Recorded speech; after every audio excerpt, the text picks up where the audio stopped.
Bonsoir à tous, soyez les bienvenus sur Maritima TV. On s'est mis à l'abri, et oui, pour cause, notre département placé en vigilance jaune pour orage, inondation, pluie, eh bien, on s'est réfugié tout simplement dans les locaux de Provence Studio. Et vous le voyez, on est au sein d'un commissariat, en tout cas, ce qu'il en reste, quelques éléments, quelques mobiliers. Ça a d'ailleurs servi à la série Meurtre sur la Côte Bleue avec, entre autres, Jean-Pierre Foucault.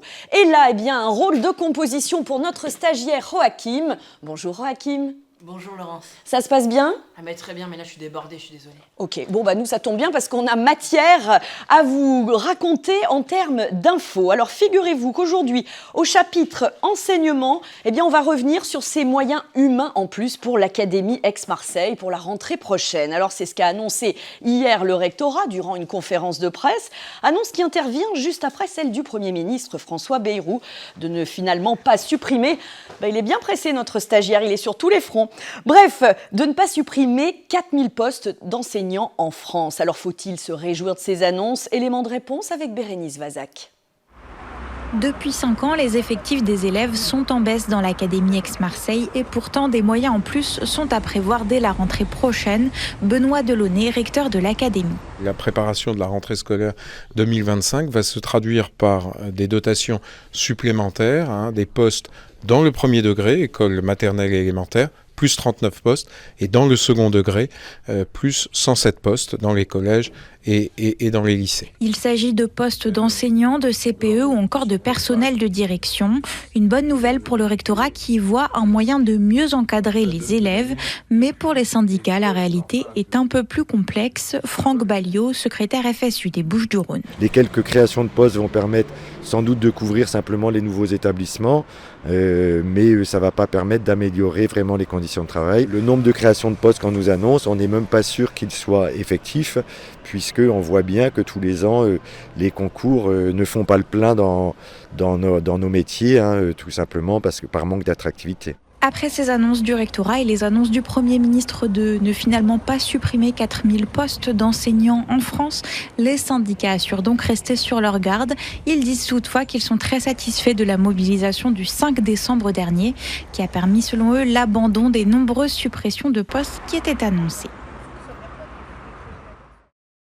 Vers la fin du gaz hilarant, l'Assemblée nationale a adopté hier en première lecture une proposition de loi visant à interdire la vente aux particuliers du protoxyde d'azote, dont l'usage détourné peut s'avérer dangereux pour la santé. Ce produit utilisé notamment par les jeunes comme gaz hilarant était déjà interdit aux mineurs conformément à la loi du 1er juin 2021. Il sera désormais retiré des grandes surfaces et des commerces en ligne à partir du 1er janvier 2026. Une marche d'avance pour Marseille, puisqu'en début de semaine, la ville avait pris un arrêté afin de stopper la consommation de gaz hilarant et puis d'interdire l'abandon des contenants sur la voie publique. Fini la vente dans les épiceries nocturnes, notamment.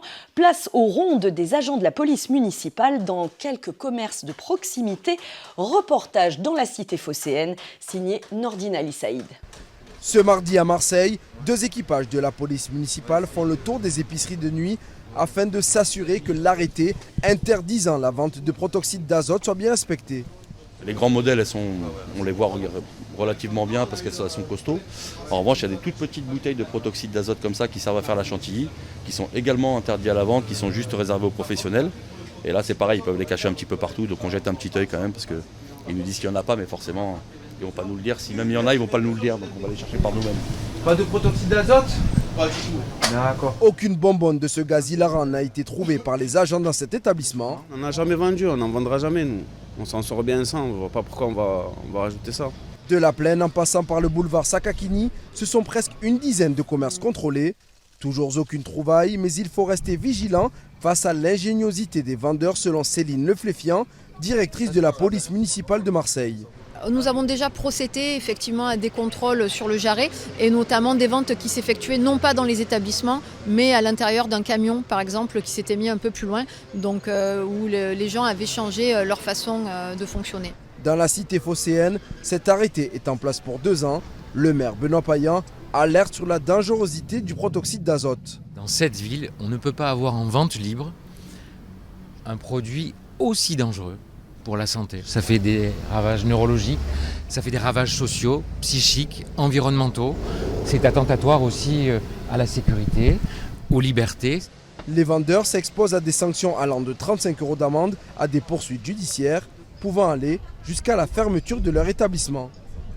Et la suite du journal avec le commissaire. Monsieur le commissaire ? Oui. On ne vous dérange pas trop ? On s'installe quelques instants, voilà.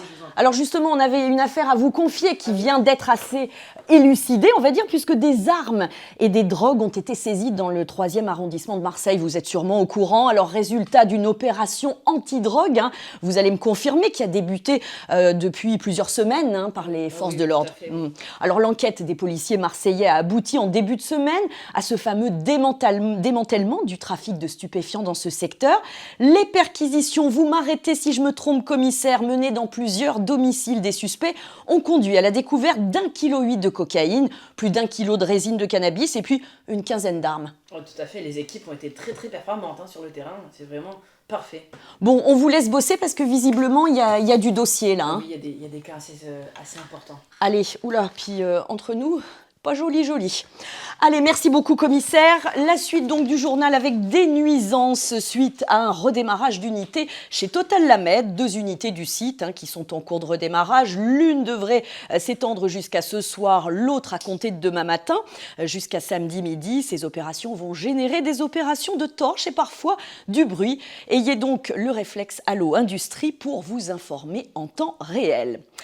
Allez, on va profiter de prendre des nouvelles de l'aéroport Marseille-Provence qui affiche une belle santé. C'est vrai, en ce début d'année, le site de Marignane a terminé à la 2e place des aéroports français en 2024, porté par un trafic international toujours en hausse. Le point avec Didier Gesualdi. Les dirigeants de l'aéroport Marseille-Provence peuvent avoir le sourire. Ils ont réussi à nouveau l'année dernière à maintenir leur site en haut du classement des aéroports hexagonaux dans un univers ultra concurrentiel. L'an dernier, un peu plus d'11 millions de passagers sont arrivés ou partis de chez nous, une hausse de plus de 3,4% par rapport à 2023. Une fréquentation boostée par le trafic international et ses nouvelles lignes comme Stockholm ou encore Shanghai qui ont permis d'attirer davantage de visiteurs sur notre territoire. Les retombées économiques sont évaluées à 1 milliard d'euros.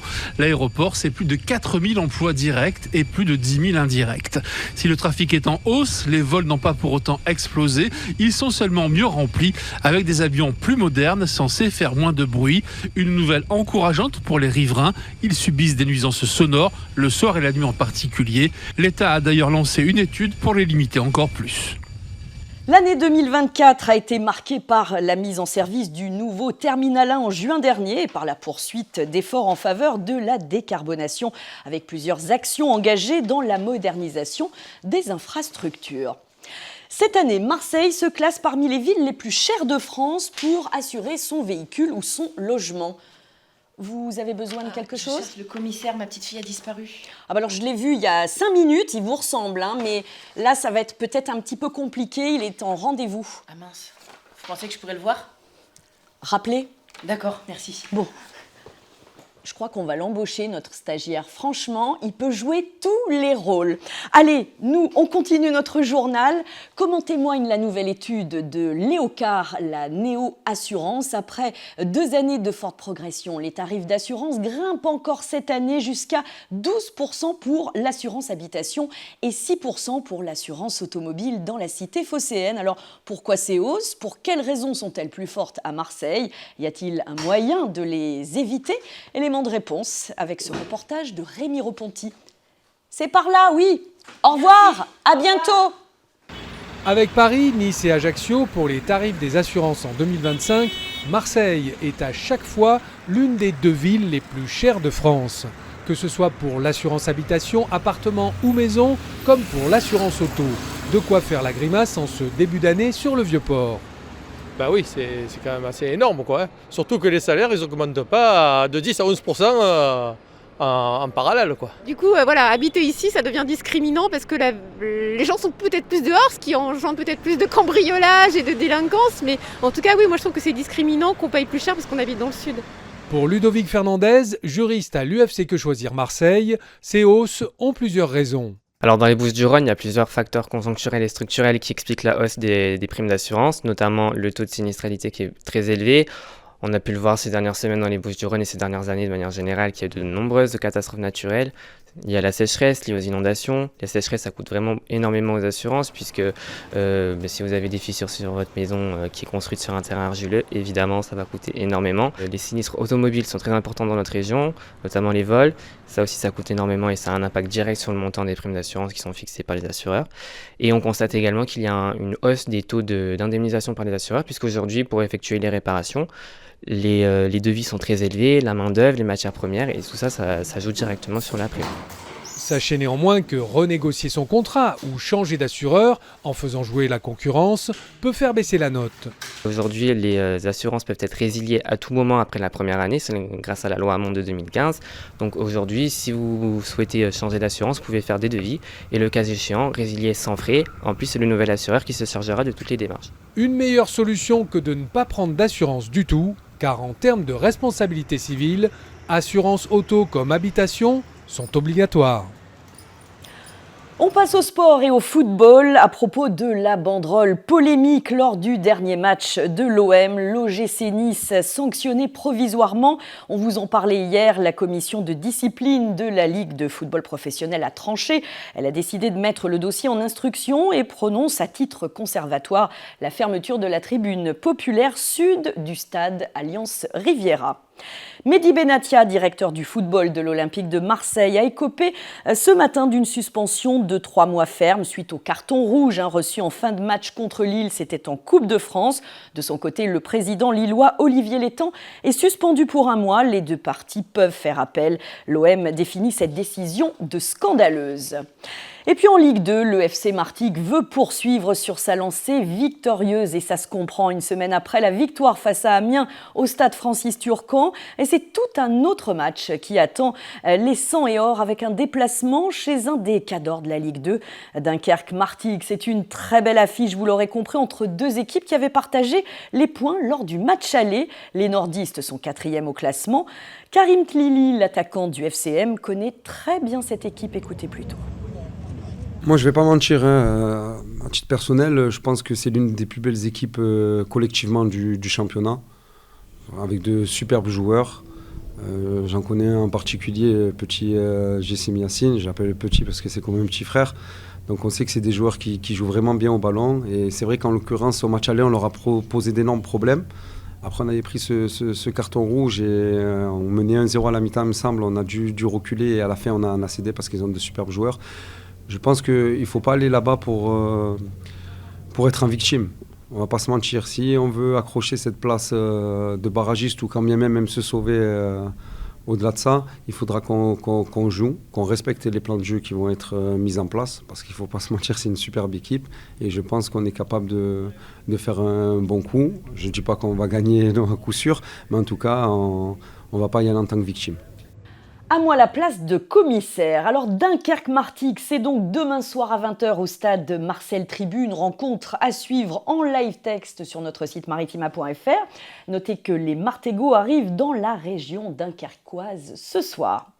Au Istres FC, Anthony Siki n'est plus l'entraîneur. C'est une info maritima. Le coach et le club istréen ont décidé de se séparer d'un commun accord. Ancien joueur d'Istres entre 2004 et 2009, passé aussi par Strasbourg et Martigues. Anthony Siki, âgé de 39 ans, était devenu entraîneur principal d'IFC en mars 2023, après avoir géré les jeunes du club pendant 4 ans. Selon nos informations, le nom du nouvel entraîneur istréen sera connu demain matin. On vous tient évidemment au courant. Et puis en handball, une très belle affiche ce soir, international France-Croatie en demi-finale du mondial. Véritable classique, l'opposition entre ces deux équipes devra encore faire des étincelles dans une arena de Zagreb pleine à craquer, affaire à suivre donc ce soir. Et puis un mot de culture, avant de s'avancer doucement vers la fin de ce journal, l'Istréenne Anouk Ricard remporte le Grand Prix de la BD au Festival d'Angoulême. Ce festival, c'est la référence mondiale pour le 9e art. Anouk Ricard, autrice et dessinatrice, a été récompensée pour son œuvre burlesque qui met en scène des animaux très humains. J'espère qu'on aura l'occasion de la rencontrer prochainement. Allez, concours de beauté, c'est le moment de candidater pour Miss Provence 2025. Après un dernier casting le week-end précédent, un premier casting, le week-end dernier au village des Marques à Miramas, eh bien, le comité régional Miss Provence Côte d'Azur lance une seconde session aux terrasses du sport à Marseille. Et c'est ce dimanche, parmi les membres du jury, l'actuelle Miss Provence, Mégane Berthaud, qui, vous allez l'entendre, prend son rôle très à cœur. D'être là, de voir ces filles où j'ai été à leur place l'année dernière et je sais que c'est pas facile, c'est une épreuve compliquée parce que c'est vraiment la première étape avant de participer du coup à une élection locale et c'est déjà très stressant. Mais donc non, je suis trop contente de pouvoir être là, de les voir. C'est une première approche. Après le week-end prochain, il y aura la première élection, donc Miss Alpes du Sud. Ça pareil, j'ai trop hâte. Moi, la scène, j'adore. C'est je pense le meilleur souvenir justement que j'ai à Miss France, c'est d'avoir pu participer au Prime. Vraiment, c'était extraordinaire. Et puis voilà, j'ai hâte de pouvoir voir un peu celles qui vont être élues dans déjà les locales et celle qui prendra ma place du coup de Miss Provence 2025. Ça doit faire bizarre quand même de se retrouver de l'autre côté. Cette fois, c'est plus vous qui êtes jugé, c'est vous qui faites partie du jury. Oui, ça fait un peu bizarre. C'est vrai que... un peu bizarre, mais je m'y sens bien. Franchement, j'apprécie beaucoup, voilà, comme je disais, pouvoir échanger avec les filles, savoir pourquoi elles se présentent, quelles sont leurs motivations. Ça me plaît, et puis l'échange, et puis peut-être les revoir après sur les élections, j'ai juste hâte et ça me fait trop plaisir. Propos recueillis par Jean-Michel Darras. Rendez-vous donc dimanche aux terrasses du port pour ce casting Miss Provence. Et pour les inscriptions, vous avez un lien disponible sur notre site maritima.fr. Concours prévu le 25 juillet. Prenez date à Saint-Raphaël. En attendant, l'élection de Miss Bouches-du-Rhône nous attend à Rognac. Elle approche à grands pas puisque ce sera le 8 février.